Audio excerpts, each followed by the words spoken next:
everyone, welcome back to another English online session. In the last class, I have narrated the summary of the address from Snapshot. I have narrated half of the portion in the last class. Today, I would like to continue the balance part of the summary. Shall we start? Before that, let me give you a recap of the first part. This is the story about a girl. She is going back to her hometown in search of her belongings and her mother's belongings. This was taken by a woman called Darling. She pretend like she is going to help them and take all the possessions and kept it in her home. So the narrator's mother given this address. So she just got a thought once she should visit this house. So she went there, but initially the lady pretend like she didn't recognize that girl. After some clues, this narrator confirmed that this is the house she is looking for. Then she decided to visit one more time. This time, the woman is not there in the house. A girl welcomed her. So far, I have said to you. Let me continue now. The protagonist followed the girl along the passage. There was a Hanukkah candle holder hung next to a mirror. She remembered that she never used it as it was unmanageable. The girl asked her to sit down as she opened the door for the living room. She stopped and she was disturbed. She was standing in a room which she knew and she didn't. She was standing in the middle of things which she didn't want to see and they burdened her. Maybe because of the way things were arranged, or the humid smell in the room, or the ugly furniture. She was scared to look at everything. So the scene she was seen there, it's pathetic. The things, whatever this darling collected, kept it as a dump. It is a dumping.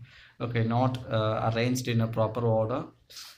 This narrator and her mother kept it as valuable things, antique things, but here it was arranged in a not very much used room. It was kept there and it was dusty and it was not in a proper order. So these kind of scenes bring sadness in the mind of the narrator, so she didn't like to look at these things. She sat down on a chair which the girl pulled out for her.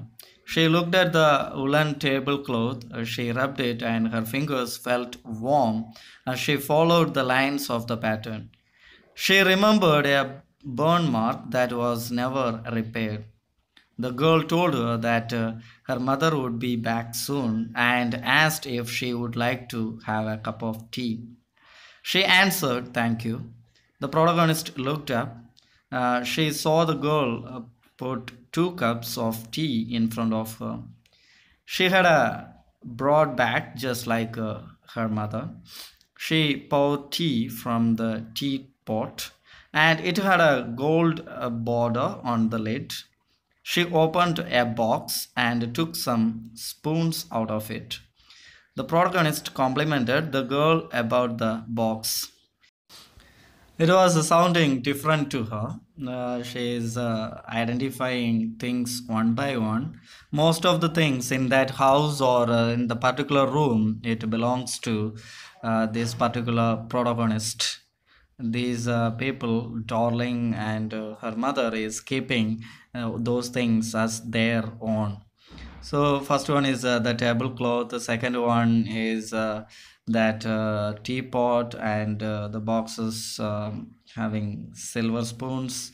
All those things, most of the things they just using now is belongs to these people.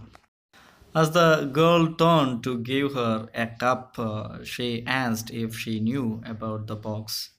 Then she added that it is unique according to her mother. She pointed around the room and said that there are more. She told her to see. Although the protagonist didn't need to follow her direction, she knew what she was talking about. She glanced over the tea table. She remembered how she used to fancy apple on the pivotal plate. The girl shared that they used the plate for everything. Once they ate off means become old. This plate become old. Ate off plates that were hanging on the wall. The girl wanted to eat off that plate too, but it wasn't anything special. The protagonist found the burn mark on the tablecloth. The girl looked at her in a question. So the girl is explaining each and everything seen in that room about the speciality and showing plates and all those things. But still, this woman, the protagonist, just checking carefully the tablecloth for that burn mark. She identified that in that cloth. The protagonist said yes and told her that when you are so used to touching things into your house, you hardly notice anything. You only notice when something is missing or it needs to be repaired or because you have lent it. She again found her voice to be unnatural. She continued, she told the girl that once her mother asked her if she would help her polish the silver. It was a long time ago, and she was bored that day. She had to stay that day, maybe as she was ill. She asked her mother what she asked her mother what silver she is talking about. Her mother said it was the spoons, knives, and forks, but she didn't know that it was silver. The girl laughed and said that she bet she didn't know it was either with what they eat with. The protagonist asked if she knew. The girl hesitated and walked to the sideboard and opened a drawer. She said she would see if it was there. Here in this passage, the protagonist is trying to confirm that all the silver spoons, forks, knives, everything in their home, whether it is her mother's or not. So she is casually giving a talk to this girl and trying to identify all those things are belongs to them or not. The protagonist jumped and said she forgot the time as she had to catch the train. The girl asked her if she did not want to wait for her mother.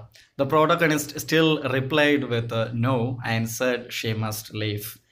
The girl pulled the drawer open. The protagonist said she could find her way out and walked down the passage as she heard the ringing spoon of spoons and forks. When she reached the corner of the road, she looked at the nameplate again. It said Marconi Street, and she was standing at number 46. The address was correct, but she doesn't want to remember it anymore. She heard the sound of spoons and forks and understand that those things are belong to them, but still she didn't want to go back as the things in there reminded her of memories linked with the familiar life of old times. But they lose the value when you are separated from them and you see them again in a strange environment.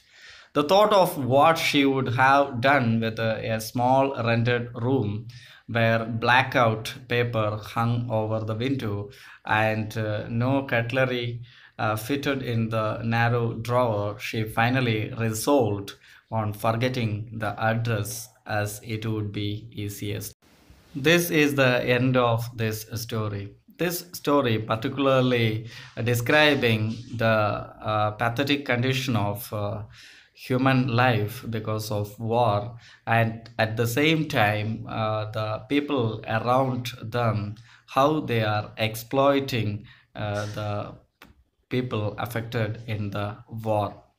And also it's just giving a sad truth that you cannot stay at some point. You have to move on in your life. All the sentiments, all those things, you have to keep those aside and you have to move on. Then only you can lead a better life. Hope you understood the summary. Now read the text. Don't forget to have a dictionary while reading. See you in the next class. Bye.